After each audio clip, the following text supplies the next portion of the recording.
اللہ نے اس مغضوب علیہ قوم کو، اس ملعون قوم کو کیوں اب تک چھوٹ دیے رکھی؟ میں بتا چکا ہوں یہ بڑے عذاب کے مستحق ہو چکے تھے حضرت عیسیٰ علیہ السلام کے زمانے میں،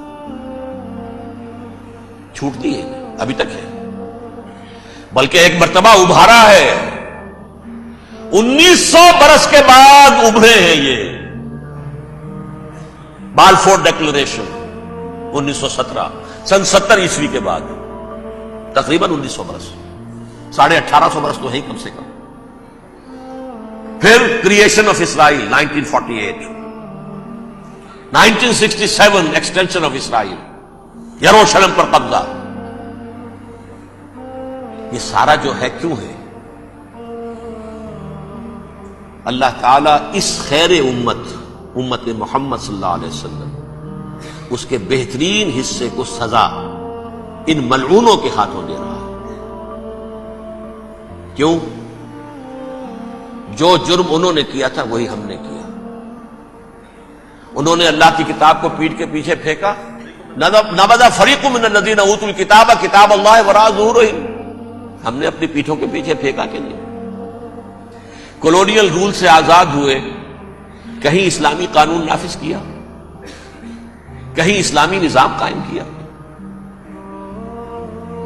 تو جو جرم ان کا تھا وہی ہمارا ہے، اور ہم خیر امت ہیں، اور ہمارے میں سے خیر ترین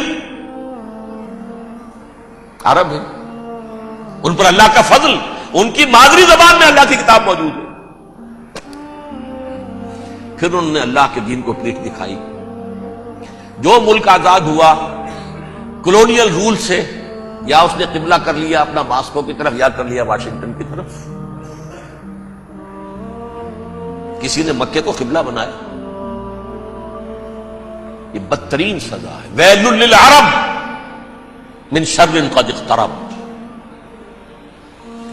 اور ترمذی شریف میں تو یہاں تک روایت ہے، من اقتراب الساعۃ ہلاک العرب، قیامت کے قرب کی ایک نشانی یہ بھی ہوگی کہ عرب ہلاک ہو جائے گا۔ ایک حدیث میں الفاظ آتے ہیں، حضور نے جب کہا یہ ہوگا یہ ہوگا یہ ہوگا، یہ بربادی آئے گی، تو کسی زوجہ محترمہ نام میں بھول رہا ہوں، انہوں نے پوچھا کہ عرب اس دن کہاں ہوں گے؟ فرمایا العرب یومئذ قلیل، بہت کم۔ آخری خاتمہ ہونا ہے یہود کا حضرت مسیح علیہ السلام کے ہاتھوں، وہ عذاب جو 2000 برس تک ان سے ٹلا رہا وہ آئے گا، اور ان کے رسول ہی کے ہاتھوں آئے گا۔ لیکن اس سے پہلے مسلمانوں پر یہ عذاب آ رہا ہے، ہولوکاسٹ کے درجے کا عذاب آ رہا ہے۔ البتہ ہم پاکستانی اس میں یوں سمجھ لیجئے کہ وہ تو خبریں موجود ہیں احادیث میں، وہاں تو جو ہونا ہے، اتنے انسان مریں گے کہ ایک پرندہ جو ہے اڑتا چلا جائے گا، وہ نہیں چاہے گا کہ نیچے اترے تو کسی لاش پر اترے، اسے جگہ نہیں ملے گی زمین خالی کر کہیں اتر سکے، تھک ہار کر گرے گا، مرے گا تو بھی لاش کے اوپر گرے گا۔ یہ الفاظ ہے حضور کے صلی اللہ علیہ وسلم۔ الملحمۃ العظمیٰ الملحمۃ الکبریٰ، یہ لاسٹ کروسیڈ، ٹرمپٹ اخبار نے، میں اس کا فوٹو اسٹیٹ بھی کبھی آپ کو دکھا دوں، ویسے میرے ساتھ ہے وہ رسالہ ٹرمپٹ، دی لاسٹ کروسیڈ، اس کی تیاری ہو رہی ہے۔ وہ الملحمۃ العظمیٰ اور ملحمۃ الکبریٰ جو ہے وہ آنے والی ہے۔ ابن ماجہ میں کبریٰ کہا ہے، اکبر کا مؤنث کبریٰ، ملحمہ کبریٰ سب سے بڑی جنگ، اور ملحمہ عظمیٰ سب سے عظیم جنگ، یہ ہوگی اور بہت جلد ہوگی۔ اب آخری بات یہ عرض کر رہا ہوں، کریں کیا؟ کچھ کریں بھی کہ نہیں؟ پہلا کام تو یہ ہے کہ اصل زندگی آخرت کی زندگی ہے۔ دنیا میں تباہی بربادی آ بھی جائے، آخرت بچ جائے، پہلا کام یہ ہے کہ ہر شخص توبہ کرے، لیکن توبہ توبۃ نصوح، توبہ کی تسبیح نہیں،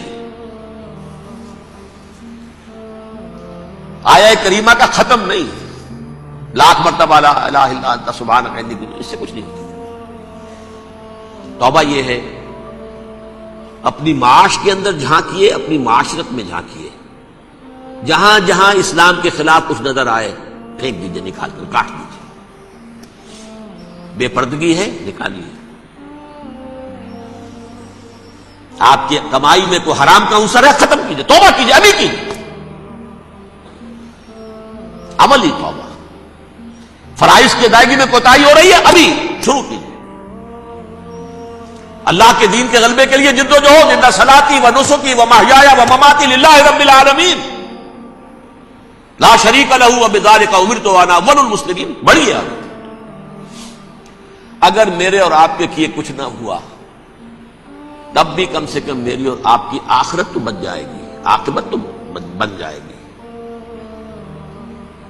اخروی عذاب، سب سے بڑا عذاب، دائمی عذاب، اس سے ہم بچ جائیں.